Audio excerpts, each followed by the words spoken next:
Jamaah. Oh jamaah. Alhamdulillah jamaah masih di Islam Indah, masih dalam tema kita di pagi hari ini. Kok semakin irit rezeki semakin sempit.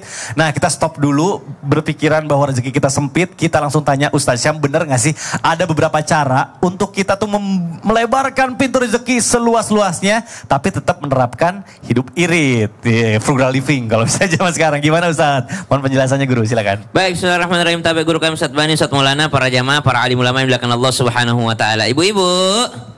Ibu-ibu yang di rumah masih mencatat, ibu-ibu yang di studio mencatat lewat pikirannya dan merasuk ke dalam kalbunya insya Allah, sehingga rizkinya dilancarkan oleh Allah Subhanahu wa taala. Amin, ya Allah. Maka ada cara supaya kerannya jalan terus, bagaikan penampungan air yang kita taruh di rumah tuh, mesin otomatisnya baru berjalan mengisi. Kalau yang keran yang di bawah sudah dikeluarkan, berarti keluarkan harta yang ada sehingga terisi lagi penampungan rizki kita.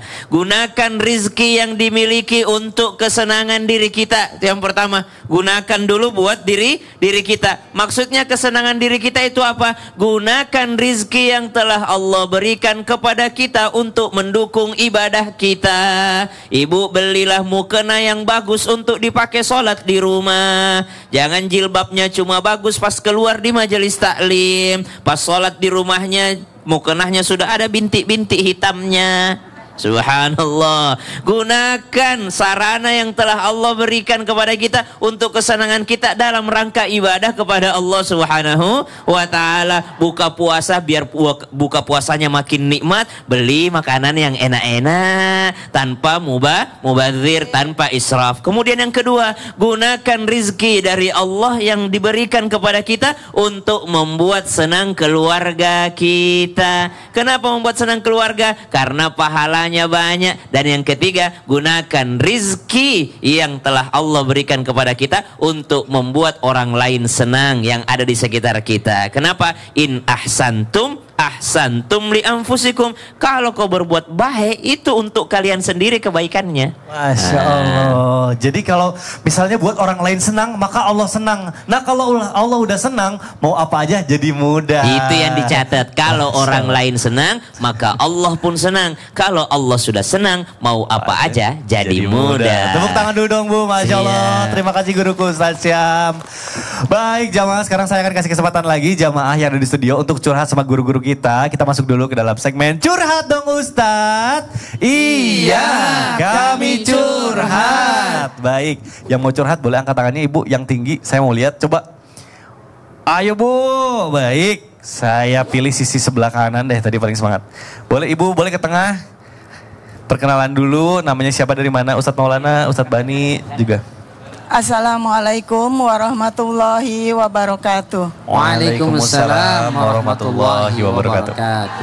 Saya nama saya Didah Rosidah dari BKMM Kecamatan Lemahabang, Kabupaten Karawang. Baik, dari Karawang. Iya. Ini kan ada tepuk tangan teman-temannya. Badan Kontak Majelis Taklim Dewan Kemakmuran Masjid ya. Iya. DMI.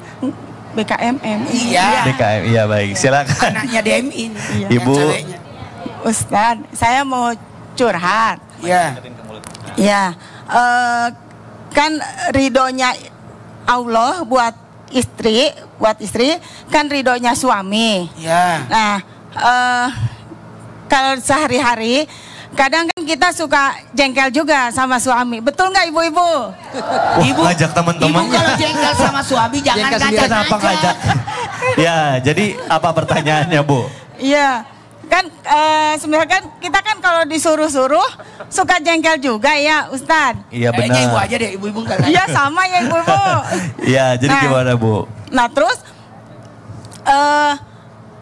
supaya kita kan kalau disuruh suka kesal juga. Nah, gimana caranya kita ngomong ke suami biar suaminya kita nggak tersinggung gitu Ustaz. Oh baik, baik. Jadi supaya bisa suaminya tuh ngerti gitu ya. Oke, baik, silakan Ustadz Maulana. Mohon maaf tanpa menggurui, hanya mengingatkan rumah tangga itu indah.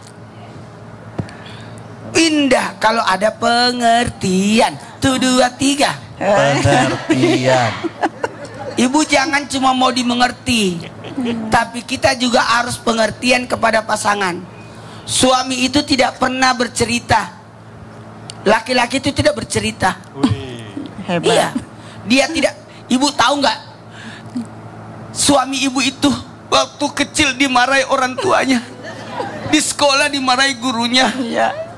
di kantor dimarahin atasannya, sampai di rumah dimarahin istrinya. Bisa stres itu. Siap, stres. Muliakan, ya. Tidak Muliakan. apa-apa, Bu. Iya. Baik, Ibu satu lagi dari Ustadz Bani. Kata Nabi sallallahu alaihi wasallam, "Lau kuntu amiran ahadan ayasjuda li ahadin la amartul mar'ata an tasjuda li zawjiha."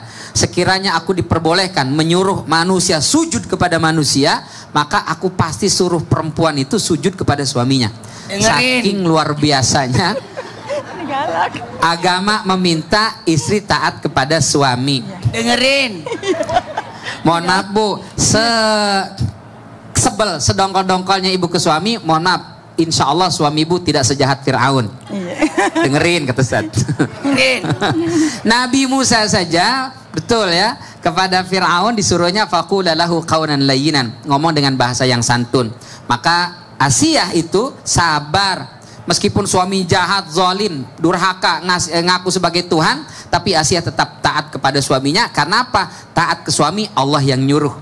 Jadi kita, kenapa sih dongkol sebenarnya? Tapi karena Allah nyuruh, aku menjadi dongkol ya Allah. Gitu. Tapi tetap Allah. sampaikan dengan bahasa yang baik. Minta maaf sama suami. Suamiku, Suamiku, maafkan aku. Maafkan aku.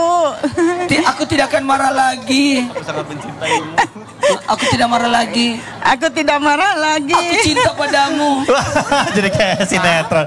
Baik Ibu, mudah-mudahan cukup ya curhatannya ya. Bisa Ya, dapat masukan wassalam. dari guru-guru kita. Ya, wassalamualaikum warahmatullahi wabarakatuh. Waalaikumsalam warahmatullahi wabarakatuh. Dia kira curhat di sini dibelain. Enggak. Baik, tunggu nih Ibu-ibu. Ada kata-kata untuk bikin status hari ini dari guru kita Ustaz. Kata-kata status hari ini, Allah menyukai kebaikan tapi Allah tidak menyenangi daripada berlebih-lebihan. Maka iritlah tapi jangan berlebih-lebihan, boroslah tapi jangan berlebih-lebihan. Segala sesuatu diarahkan kepada kebaikan. Kalau iritmu untuk kebaikan, saya irit karena nabung buat naik haji, bagus. Kalau borosmu untuk kebaikan, saya mengeluarkan harta karena ini adalah tabungan saya di akhirat, maka juga bagus. Maka keduanya adalah sesuatu yang bagus. Masya Allah, tepuk tangan dulu dong Bu. Baik jamaah, demikianlah perjumpaan kita di pagi hari ini. Mudah-mudahan bermanfaat. Semoga kita bisa ketemu lagi. Nonton terus Islam itu Indah. Wabillahi taufiq wal hidayah. Wassalamualaikum warahmatullahi wabarakatuh. Waalaikumsalam warahmatullahi wabarakatuh. Subhanallah.